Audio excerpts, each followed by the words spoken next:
Industry है sir जो शायद one of the best example है कि किस तरह से परफेक्ट रेगुलेशन के साथ भी, ट्रांसपेरेंसी के साथ भी इंडस्ट्री ग्रो कर सकती है।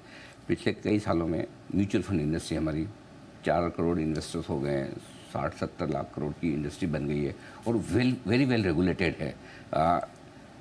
इस इंडस्ट्री के भी अब कई चैलेंजेस हैं। क्या कुछ सेबी के प्लान से इसको लेकर म्यूचुअल फंड इंडस्ट्री, चूँकि अब इतनी बड़ी हो चुकी है, हमारे फंड्स एफआईएस के मुकाबले में काफ़ी बड़े हो चुके हैं। तो म्यूचुअल फंड इंडस्ट्री ने मैं जो भी उनके साथ एमफी है और उनके साथ काफ़ी हमारी चर्चा रहती है।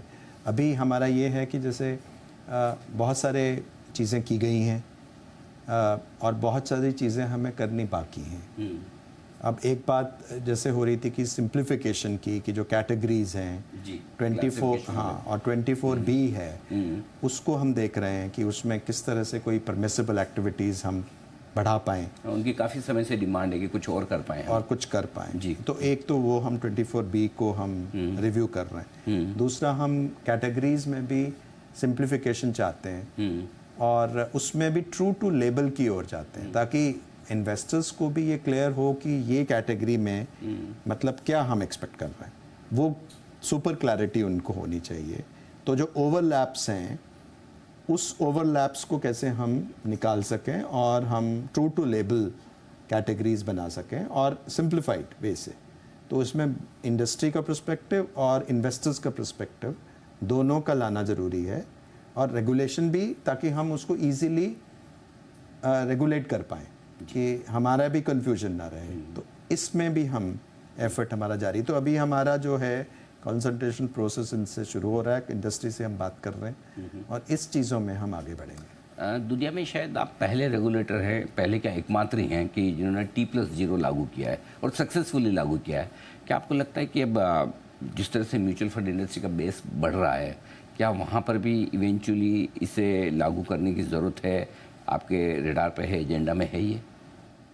एक तो ये मैं पहले स्पष्ट कर दूं कि T+0 जो हमारा है वो हमारा ऑप्शनल सिस्टम है, और वो हमेशा इंटेंशन हमारा अभी ऑप्शनल का ही रहा है। तो वहाँ कोई बाध्यता नहीं है। बेसिकली जो बाध्य सिस्टम है हमारा मैंडेटरी, वो T+1 है जी।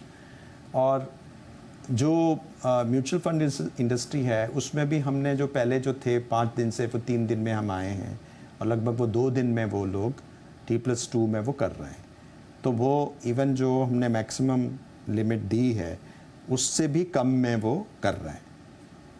तो मेरे ख्याल से प्रोग्रेसिवली वो हम लोग जो भी प्रैक्टिकल प्रैग्मेटिक वे से कर पाएंगे वो करेंगे। एक और चीज़ है, जब थोड़ा मुश्किल समय आया था पिछले साल, जब मिड कैप स्मॉल कैप शेयरों में बड़ी तेज़ गिरावट हुई थी, सेबी ने स्ट्रेस से शुरू किए थे म्यूचुअल फंड के। क्या लगता है आपको किस तरह के रिजल्ट्स हैं और अब और आगे ज़रूरत नहीं है उसकी? नहीं, स्ट्रेस टेस्टिंग तो होएगी, रहेगी। हाँ रहेगी, क्योंकि स्ट्रेस टेस्टिंग तो एक बहुत इम्पॉर्टेंट है, जिससे कि आप हमेशा रिस्क को देखते रहेंगे। और जो मिड कैप और स्मॉल कैप में स्ट्रेस टेस्टिंग के रिजल्ट जारी भी किए गए हैं। बिल्कुल। तो उसमें तो stress testing is I think an essential part of weighing our system. एक चीज़ और है सर,